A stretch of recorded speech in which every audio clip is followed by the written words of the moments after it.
Jatend duond bura mar DCP Rigathi Gachagua kaachiel kod josiasa mamoko masira omedo kwero tend jatend piny Kenya William Ruto.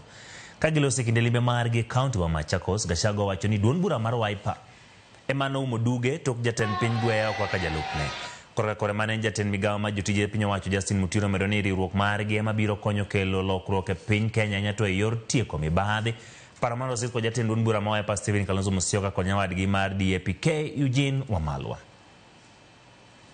Neema zako twakuomba ya Allah usituosuluhishe yale na ututoe sisi katika giza, utupeleke na mtachagua timu hii na tuwachagua. Siku William Ruto ametuaibisha pale kwa bunge.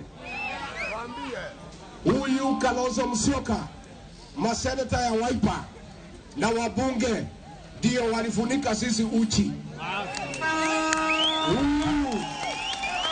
William Ruto ambaye sisi tulimsaidia akakuwa rais, alienda akatutoa nguo mpaka ile ya ndani.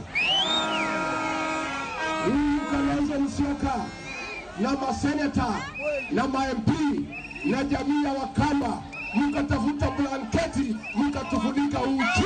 Tulikuwa tukisema punda amechoka, kumbe ilikuwa ni bure. Wakenya umechoka.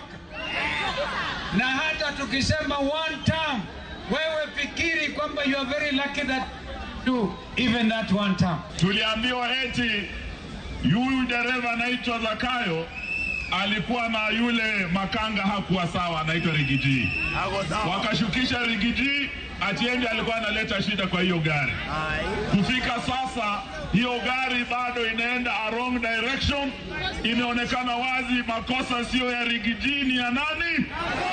Hii serikali inakuja ndio itahakikisha ile mali yote ya Kenya ambayo imeporwa imerudishwa kwa wananchi wa Kenya.